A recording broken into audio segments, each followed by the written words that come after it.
I like it. I'd say more often than not. Oh, all right, we're whipping right through this here. Let's get to the main segment of our hashtag holiday season Holiday rewatch. season, so whoop-dee-doo and dickory-dock. Don't forget to hang up your sock. All right, Die Hard, 1988. Nick, what is the synopsis? A New York City police officer tries to save his estranged wife and several others taken hostage by terrorists during a Christmas party at the Nakatomi Plaza in Los Angeles. Interesting. Right in the synopsis there too. I think a more succinct synopsis. This was the elevator pitch. I was looking at the Wikipedia page in advance of this episode, and they said it was pretty much Rambo in The Office. I was like, that's pretty good. Yeah, that makes sense. Pretty good. Cast and crew. This was directed by John McTiernan and written by Roderick Thorpe, Jeb Stewart, and Stephen E. D'Souza. Starring Bruce Willis as John McClane, Alan Rickman as Hans Gruber, Bonnie Bedelia as Holly McClane, Reginald Vell Johnson as Sergeant Al Powell, Paul Gleason as Dwayne T. Robinson, Devereaux White. I think I said that right. I don't know where the accent is. There's an accent mark. I don't know if that makes a difference. Devorah? I don't know. Yeah. Devereaux. We'll go with that. Played by or is playing Argyle. William Atherton as Thornburg. Hart Bachner as Ellis. James Shigeta as Takagi. Takagi. We'll go with that. And Alexander Gundanoff as Carl. As for the box office, this brought in $83 million domestic with a $601K opening weekend on a $28 million budget. 8.2 out of 10 on IMDb, an even 94-94 split on Rotten Tomatoes, and then a 4.7 out of 5 on Google reviews, with 90% of Google users liking this movie. Yeah, for the score and tweet length review, I'll start us off here. 92 out of 100. This is an all-time action movie that was the jump-off point for many others. Just like I was saying for Rambo in The Office, this movie became, an elevator pitch for so many others. Die Hard on a bus, Die Hard on this, so it was using that as a jumping off point there. Die Hard has the action and the cheesy humor and some heart, but it's just not a Christmas movie for me. Okay. Whenever give in. There we go. Well, I'll get to that question in a little bit, but as from my score and tweet length review, I gave this a 90 out of 100. And honestly, I've not given this movie enough credit over the years. I always thought I just got lost in the action and thought, that's really it. But the writing in this deserves a lot more credit. I didn't realize, in the opening credits, it says it's based on a novel by the first writer that you mentioned, Roderick Thorpe. And actually the novel is Nothing Lasts Forever, which I believe is the second book in that series, if I'm not mistaken. But yeah, I was blown away when I found that out. So many movies. I mean, we see it all the time, but it's crazy. It seems like everything that's good is usually based off of a book or a comic. Or yes, the book was so much better, though. We're gonna get some of those people listening here too. I'm curious if inevitable. You know what, Wes? I would bet money that none of our listeners have read this book before. Oh, well, you were just doing a disservice to our readers. I think our listeners are very well read. I'm not saying they aren't. I just feel like this is a deep cut. No, it is. It definitely is a deep cut. I feel like I've heard that before, but that slipped my mind until you wrote that down there. So maybe I didn't know that, but yeah, there we go. Let's dive into the rewatch question. So after rewatching this, do you think it's a Christmas movie? And how about prior to rewatching this? Did you think it was a Christmas movie? So I've busted, I forget, is it Mac or Goo that gets fired up about this? We have other guys in the DSG. I'm not sure. I forget. It's one of them though, for sure. Yeah. Yeah. You have guys in the DSG who get bothered by this, who get fired up by it. In general, this feels like a Mac thing. Yeah, and I think maybe even Rossi used to get bothered by it. I could be missing. I think you're right. Yeah. Always joke because I was like, oh, this is it's so outrageous that it's a Christmas movie. Yeah, it happens at Christmas time, but I never really cared. But I guess I would have been not really, deep down, I felt that way. But now after rewatching it, I kind of feel like, yeah, it is, because it's like a modern day like marriage of the American everyman in John Mhm. McClane, the action movies, which I mean, especially at this time at their peak in America, and then you have the holidays mixed in. I mean, you have Hans Gruber saying in the middle of it all, "It's Christmas, Theo. It's a time of miracles." And then the thing ends with "Let It Snow," like the classic "Let It Snow." Mhm. So I mean, yes, to me, it's a Christmas movie. It's just like people, it's just modernized. Yeah, I see. I get all that, and I think prior to rewatching this movie, and when this whole debate kind of became popular, it just felt like a way for people to sound like interesting, or to bring up like if you didn't have anything to talk about at the company dinner or whatever, or a weird outing where you just didn't really know anyone. Is a hot dog a sandwich? You have these sort of like stupid debates that there's no real right answer that just kind of gets the conversation going. And I felt like this was kind of like that type of question.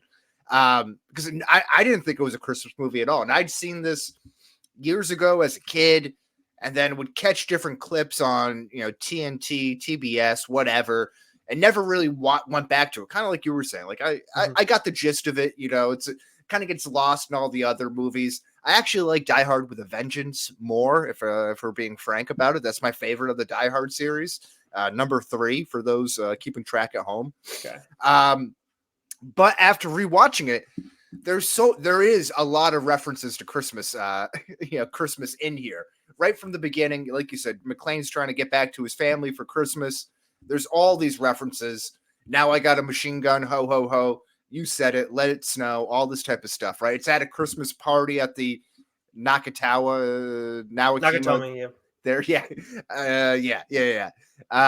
So it's all there, but it just doesn't, and this will get into one of our other questions, it just doesn't have the Christmas spirit to me. Maybe it's all the death, maybe it's all the guns, I don't know, but there's something that's not connecting there for me. Gotcha. Well, do you want to go there next, or? Yeah, we'll jump down to that one and come back. Okay. Does this movie have the Christmas spirit? So yeah, no, I don't. I just don't think so. Again, maybe it's all the death. Maybe it's the terrorism. Maybe it's the hostage situations there. I don't know, but there's a disconnect between all the references to Christmas and then all the action and violence that's going on around it. So what is so Planes, Trains, and Automobiles, right? We talked about that recently. I rewatched that recently, right? The whole point of that story is for Steve Martin's character. He's trying to get home to his family for Thanksgiving. Correct. It's a Thanksgiving movie. Like that's it. It's a Thanksgiving movie. Almost by default, though. There's not a lot of Thanksgiving movies. This is that's very true, but nobody's going to push back on it. Maybe because there's no Thanksgiving movies. However, if that is by transitive property, which is in the Geneva Convention, trying to beat me down with logic here. I don't appreciate that. That is all that John McClane is doing. Is he's trying to get home to his kids, his children, and his estranged wife. It happens. There's a lot of mayhem, a lot of blood, a lot of violence, and other scary shit that these people go through. But still, that's what this is at the end of it all. They just use Planes, Trains, and Automobiles in the other movie. Yeah, but Planes, Trains, and Automobiles doesn't have terroristic acts or people dying or That's walking. Well, I shouldn't say walking across glass. Home Alone has a lot of that. Actually, look at that. That's a Christmas theme. Look at that. That's a Christmas theme. Yeah, that's true. Okay, I got to stop before I just talk myself into it here. Okay. Okay, then let's go to this other one. Was this always considered a Christmas movie, and when did the debate begin? So I actually looked into this because it's like this is a great question, because I have wondered how, because I felt like this hasn't always been a thing. Where did this come from? Yeah, it just exactly. popped up. So in looking around, it appears that The Atlantic did research on this for us a couple years ago, and apparently it became a thing back in 2007 when Slate Magazine posted did a post titled "Now I Have a Machine Gun, Ho Ho Ho." And and they talk about like they make the argument in there the merits of it being a Christmas movie. Yeah. So I think it's Michael Ager was the writer. Michael Ager, fuck you, okay? We'll get dinged on YouTube. You're worth the F word for bringing this horrible debate into our world. We get dinged on YouTube for that? I drop way more. No, I don't know. Yeah, I okay, don't. I was going to say. It doesn't really matter. I think he works, when I looked it up, I think he's with the New Yorker now. Yeah, so we have the lamestream media just creating a story out of thin air once again. I mean, it's look at where we are now. I can't believe it. It's like a random thing that came out 20 years after the movie came out, and it's somehow it's still a thing. Now, are we not sure that Michael Agner was not paid by who did this? 20th Century Fox, whoever produced this movie, to maybe get this back into the media cycle again? Maybe. And then everyone knows, you need look no further than Mariah Carey, that if you make a good Christmas movie, song, something, it will live the test of time. Yeah. No, 100%. Yeah, that's maybe that's what it was. Maybe that's what it was here. Nick, I'm going to have you jump into what was the most rewatchable scene while I jump out and just refresh my computer because I am frozen once again. Yes, you are. Okay. This is becoming a weekly thing. It is.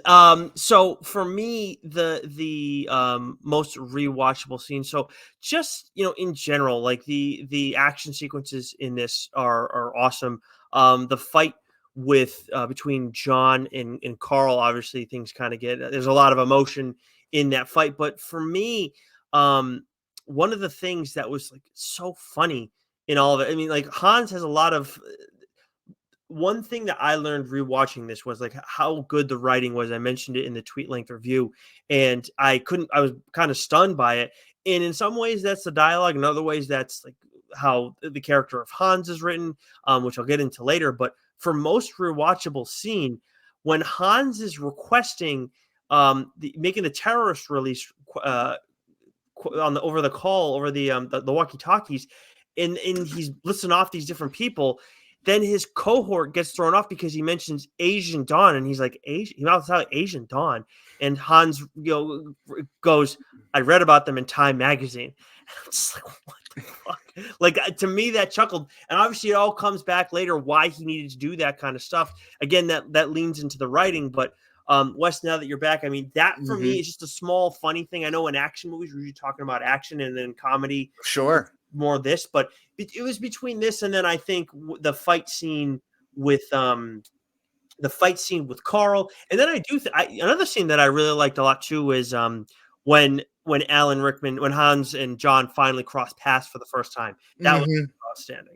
Yeah, no, absolutely. I think the memorable one for me is what culminates with the fight against Carl. So you have the all-out assault on him where they're shooting out the office glass. And trying to they got it kind of pinned in one single room, and then he's got to walk out across all the glass there. He's got the shards in his foot that he picks out later, and then he goes 1v1 with Carl, and that's just a great fight right there. Yep. He strangles him with the chains and kind of runs down the staircase with him. Crazy. Very cool stuff going on. Yeah, it really. Carl is kind of like a cross between Dolph Lundgren and Fabio. I could see that. Mm-hmm. Yeah, that's pretty good comp. Yeah, cool. That's the only thing I saw throughout that. I couldn't see. It was like their love child. How about shooting Hans Gruber at the end with the gun that was taped to his back? I mean, that's just classic NYPD police savviness there. I think that worked out great. And they're having this like cheesy, prolonged laugh that they're just like, it's like what Austin Powers makes fun of with Dr. Evil. They're just like, everyone's laughing for no reason. They don't really know why. Yeah. Then he just pulls the gun. It's like, bang, bang. Mm-hmm. Very cool stuff. And also him just clearing the roof, jumping off the roof, that whole scene when he's tying himself to the fire hose right before the explosion. They got the police helicopter shooting at him. No one really knows what his deal is, but he knows that the building's about to blow. Yeah. The Johnsons too in that scene. That's like, yeah, those guys were something else too. Probably a pair that I'm not planning on talking about a lot, but I remember as a kid laughing at that one. Like Agent Johnson, no relation. How about what will age the worst from this? What will age the worst? Yeah, so I have a few different things here. So the deputy police chief chalking up the body that fell onto Powell's car that kind of started the whole police involvement as a suicide, rather than, oh yeah, this could be related to the issue that's at hand.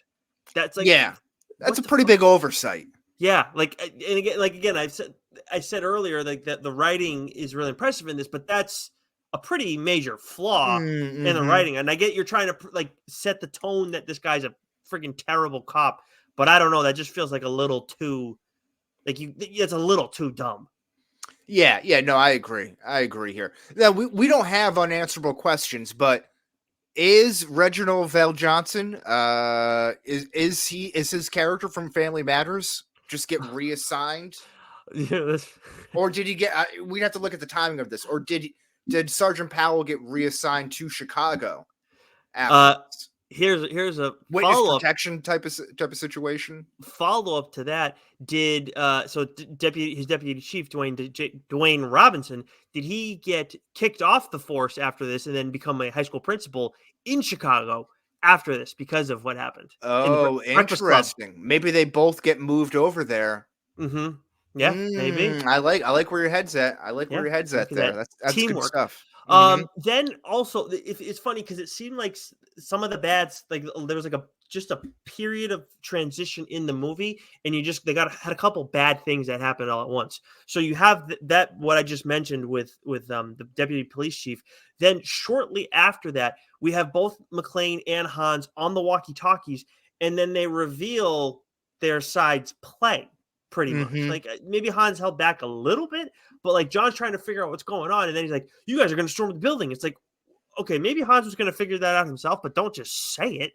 Like, it seemed kind of dumb because they had not established at that point that there were multiple channels on the walkie-talkie. And I'm not saying that, I don't know if all walkie-talkies have it, but I feel like not all walkie-talkies have it. So that wasn't established. And we hear that we hear in different spots conversations being heard by people that maybe they aren't supposed to. And then we get later on in the movie, it wasn't until like at some point towards the end where Hans was talking to the police, then switched over to his guy who was breaking through the safe. That was the first time I ever saw him possibly switch channels on the radio. So that was just kind of a weird thing. And I get it, walkie-talkies aren't cell phones. Yeah. But it just seemed like an odd, like the way it was used, it seemed like it should have interfered in some ways with more shit besides John doing what he did. That's probably just helping out the audience there a little bit, right? Kind of maybe filling everyone in. Maybe that's fair. I guess that's fair. I like your John, his marriage being on here. That intrigues me. Well, I mean, yeah, because it's like eventually it deteriorated into nothing, right? Like over the course of the show. I mean, that's true. That's a good point. That's a good point there. Franchise. Jeez, can't find the word. So yeah, that's my next one, John's marriage. So this is another really weird one. When John hands the gun over to Hans when they meet each other. Now, as much as I enjoy that scene, I like rerun this a couple times because I'm like, you see John pull the gun out, you see him pull out the magazine from the pistol, and then you see him do a couple other things. You never see him put the magazine back. The gun is clearly in front of him. It's not behind him. So because I was like wondering, maybe it's behind him. No, it appears to be in front of him. So he handed Hans the gun with it out in front that he pulled out the magazine. I don't know how that happened where Hans had no clue because it just seemed very strange. Maybe there's a lot going on in that moment. John, Hans Gruber was just, looking at something else. Something else caught his eye there, right? That's a pretty big oversight. So. Yeah, it's just a weird one. But again, I've never noticed that before. I was really like locked in this time when I was watching it. So, but it was just that was very strange. And I've never heard anybody bring that up before either. So, how about this? This gets, probably is something that belongs in What Age the Best, but it's all of John McClane's clips or quips, I should say. Yeah. It's like some of it's really good, but some of them as like the rough and tumble, rough around the edges, New York City cop, that sort of thing. It kind of wears thin a little bit. It's like he's trying too hard with all the quips there all the time. Yeah. What does he say after Powell gets shot up? After like he dropped the body on him, it was like "Welcome to the party" or something like that. Yeah, welcome to the party, Yeah, pal. yeah. I was like, okay, yeah. There's some of it. Yeah, that's a little that's a Or is little it out there. what does he say when he's like in the ventilation system and he's like, go out to California, have a few drinks, have Yeah. some laughs. Or like it's like something like that. Yeah, that one didn't bug me, but at the same time, I can see how it would. Like in the Yeah, past, it probably doesn't did. bug me. It's just Yeah. things that like though all those things are got baked into pop culture over time. You know, like whether that's like T-shirts or just Oh. whatever, that they get kind of played out a little bit. That's okay. That's fair. Yeah, there's definitely a portion of that. And then the last two things that I had here, and I don't know that they necessarily apply to what age the worst, but they're like frustrating things from the movie. Mhm. Well done, still in a way, but like Dwayne Robinson is like he's the deputy police chief, and he starts off as a dunce, and eventually becomes the comedic relief, which is like okay, like at least you Mhm. redeem yourself in some way for the audience, but also just like, what is this guy bringing to the fucking table?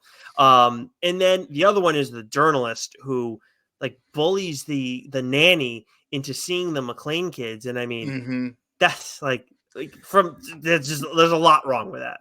Yeah, they didn't really paint a good picture of journalists. I don't think the writers or the writers or director of this film maybe they had a bad impression of journalists on this, and like I'm going to sully their name right now. Did you have a class on like an ethics class on journalism at Hofstra? Yeah, for sure. Yeah, because like that's the thing that I remember. Like, I mean, you kind of knew that stuff, but like remember specifically, you don't like you have to be very like you have to go through certain procedures if you're gonna like interview somebody like a kid. You know what I mean? It's like well, Mhm. we're doing high school sports, world of difference versus like these kinds of things. It's Yeah, insane. no, I remember Brendan, our resident food expert, saying Yeah. something that always kind of stuck with me. It's like, if you just want to talk to a kid after a game, that's one thing. But if there's like a scandal that was going on, that was something with the head coach, or Yeah. maybe there's a fight, player gets suspended, and they were involved or somehow connected. If they're under 18, you have to go through the parents or through the school or both, Yeah. just to make sure. Yeah. Yeah. And 100%. I remember he would say he would even have the kids like show them their ID, just to be, Wow. because like sometimes it's cool to get interviewed by the paper. I'm sure that's maybe not always the case now, but like Yeah. for a story like that's like a more news related item, yeah, just to cover all your bases. But yeah, absolutely. Yeah. It's so like when I see this, it's just like, how is that? Even as a kid, before I was like in college or anything, it's like, how is that allowed? I Mhm. don't know. But anyways, yeah. So that again, those don't age like poorly. They're still I think I felt the same way about them before. But they're just like frustrating things from this movie that are done.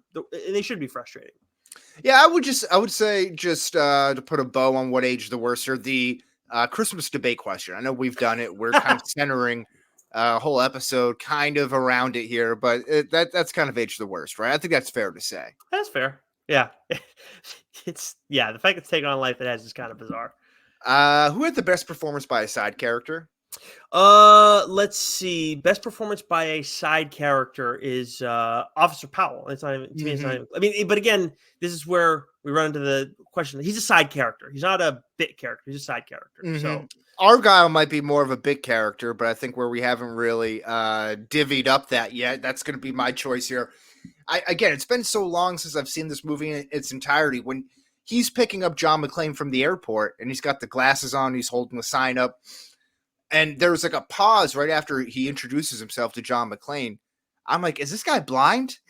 There's like, because like they don't really say anything, and it's like, oh, I thought that was going to be some sort of spin, because like the camera kind of hangs on John McClane's face for a second there, and he looks like kind of disappointed when he finds out that it's Argyle, but I think he's disappointed that it's a limo driver.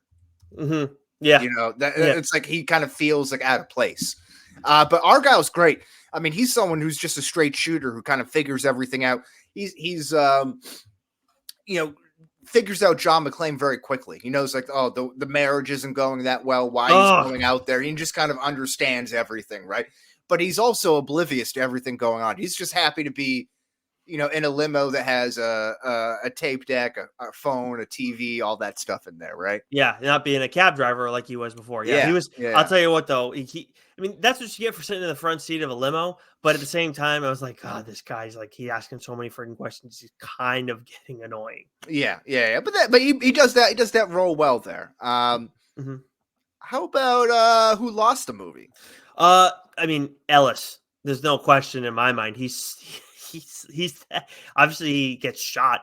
But he's like just a complete loser in all this, and he's like trying to intimidate John at the start, and he's like annoyed with McClane as he's saving the day and all this different stuff. He's just creating problem after problem. Like, hey, while the journalist created that problem of like interviewing the kids and mom and dad and McClane and all that stuff, right? Mm-hmm.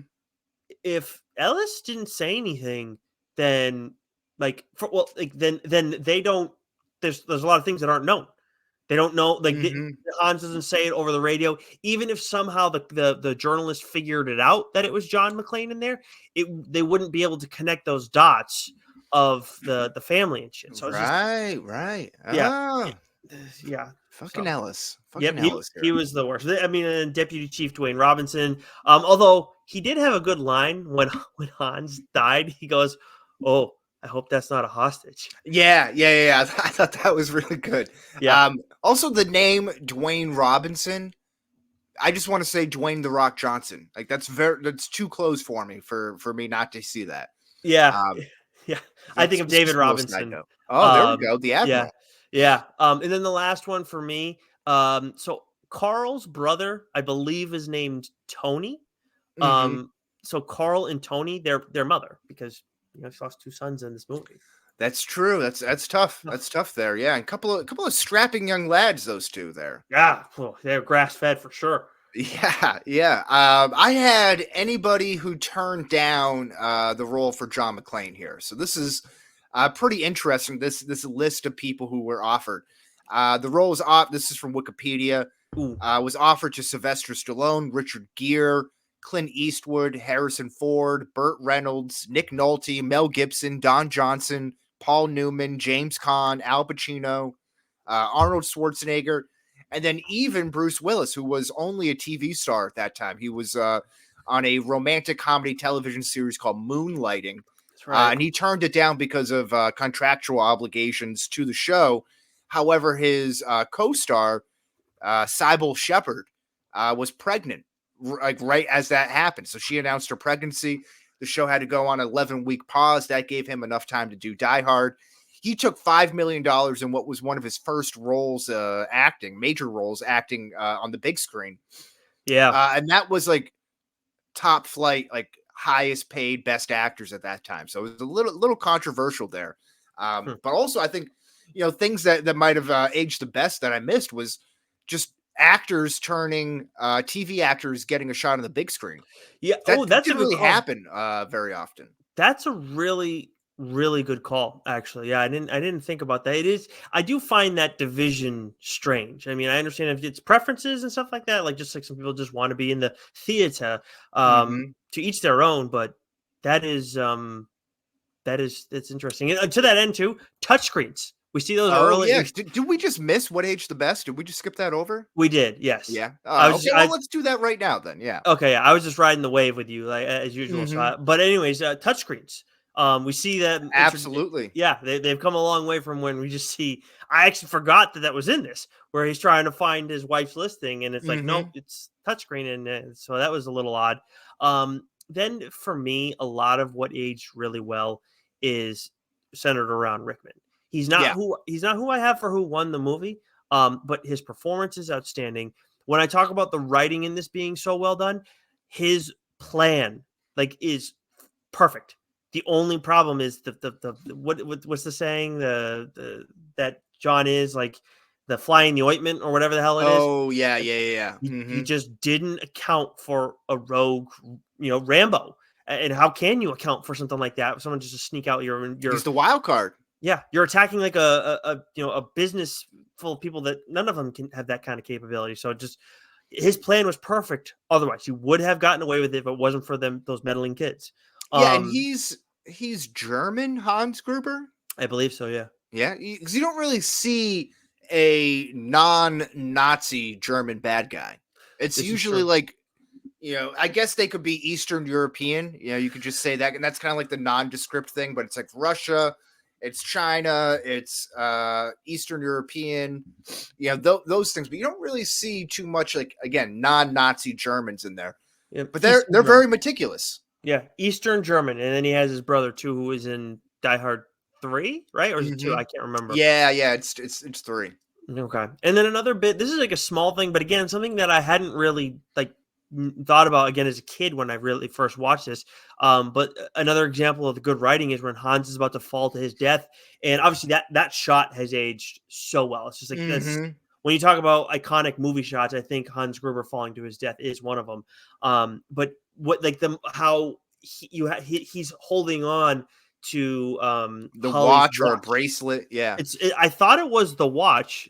I thought it was the watch that Ellis gave her, the Rolex. And it's Mhm. like kind of a nice little like full circle moment for the relationship, because now I know again the marriage I have ages poorly, but in this movie, in a vacuum, like the marriage ages well because they're kind of back together because of Right, for the moment. Oh, when you yeah, go through that traumatic of experience, you got to stay together for a little bit, and then you just yep, get back into your normal roles right after that. exactly, yeah, exactly. Good, that's good stuff there. I also just said like the idea of this movie became like, again, like the elevator pitch, the foundation for a lot of other movies. You think of Speed was essentially pitched as Die Hard on a bus, and you have all these different types of like that could just be Rambo on a bus, but that became the new thing. Mm-hmm. So Yeah, for that early that's huge. 90s piece, everything was like, what's the next Die Hard movie that we can make? Yeah, that's huge to get on that level. So we got Who Lost the Movie. We caught up on what aged the best. Who won the movie? And it's got to be Yeah, Bruce, right? it's not even close. Yeah, it's Bruce Willis 100%. I don't know where everybody else was in their career at this point, but for Bruce Willis, like you said, he goes from TV to being on the big screen, not a common thing, or maybe even completely unheard of back then. And just in general for him, it's his big break. Like this was his big Mm-hmm. opportunity. He'd been doing other stuff, but he transformed into this, big time, action hero, and still could be. He's going through. Is he? What illness is he dealing with? Because he's got something going on too.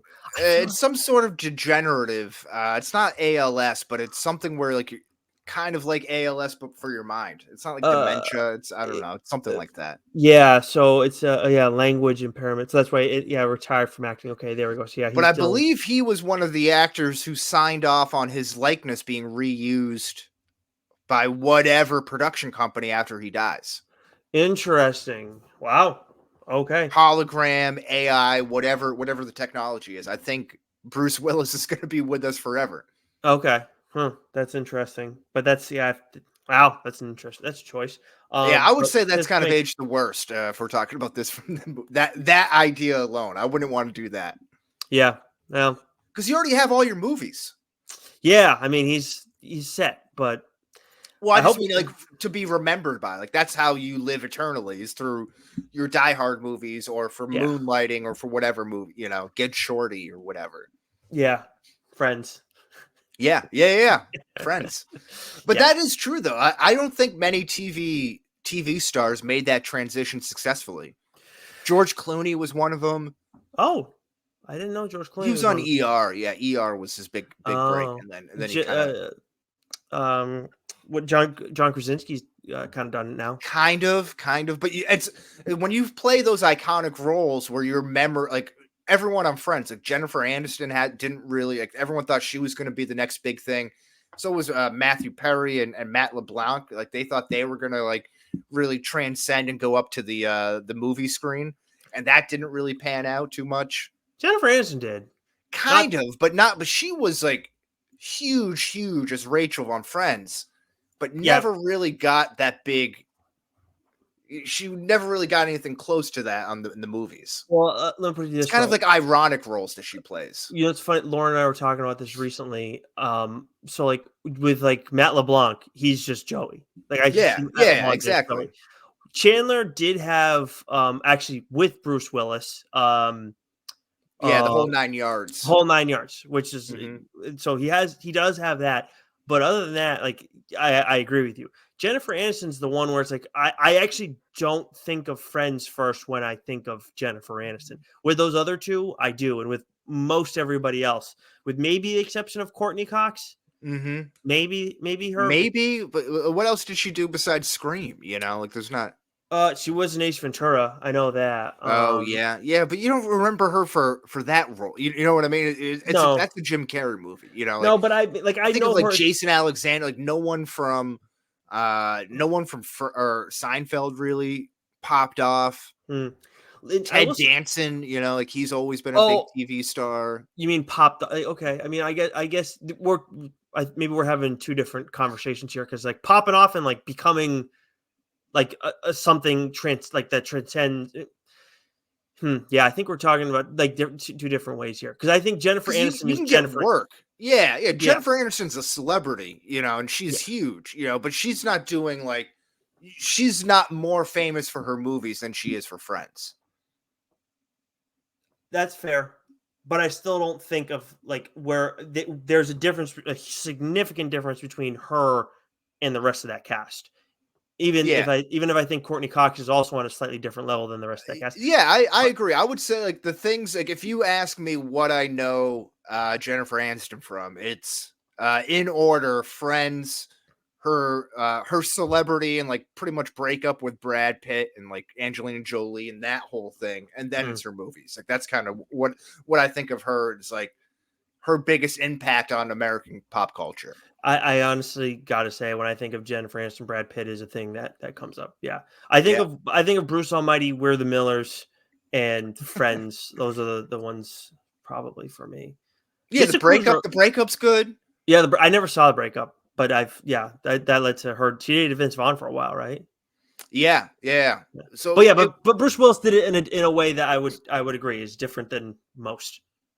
yeah, it's tough to do. Sounds like Clooney did it too in a different way. Yeah, So that's Clooney fair. did a good job. So Yeah, that's fair when you talk about then the pushback on Krasinski having done the same thing.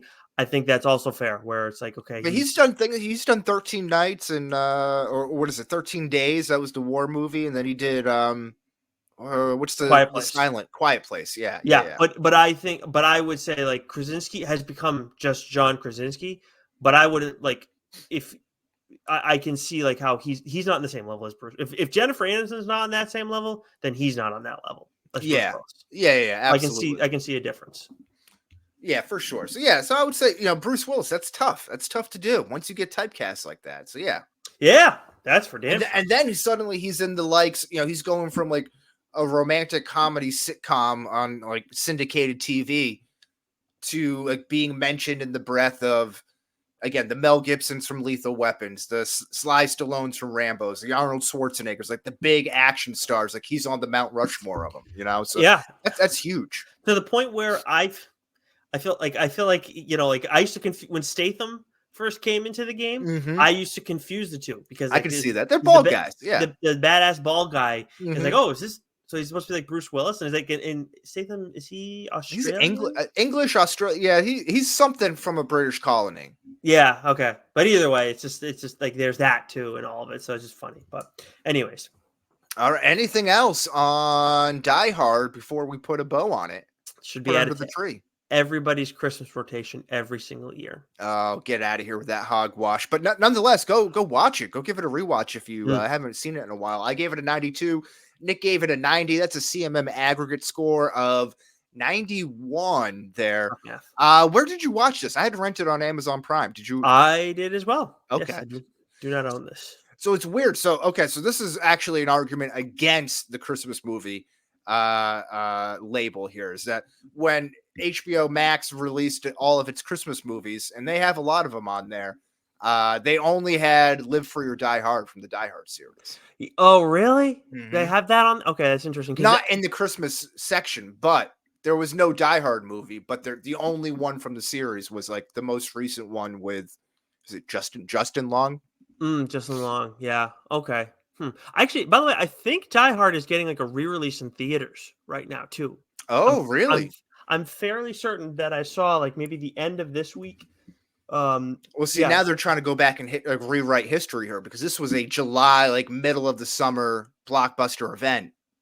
Which also doesn't help its case for a Christmas movie. No, that really doesn't help because that's kind of strange. But yeah, it looks like it's getting a re-release. I remember seeing that in a bunch of different places, but I can't believe that. Find the date. But it's this holiday season, so if you want to go show your kids in theater, if they're of age to go see Die Hard. I was gonna say, bring the whole family along. You'd never guess that I don't have children. Welcome to the party, pal. Yeah.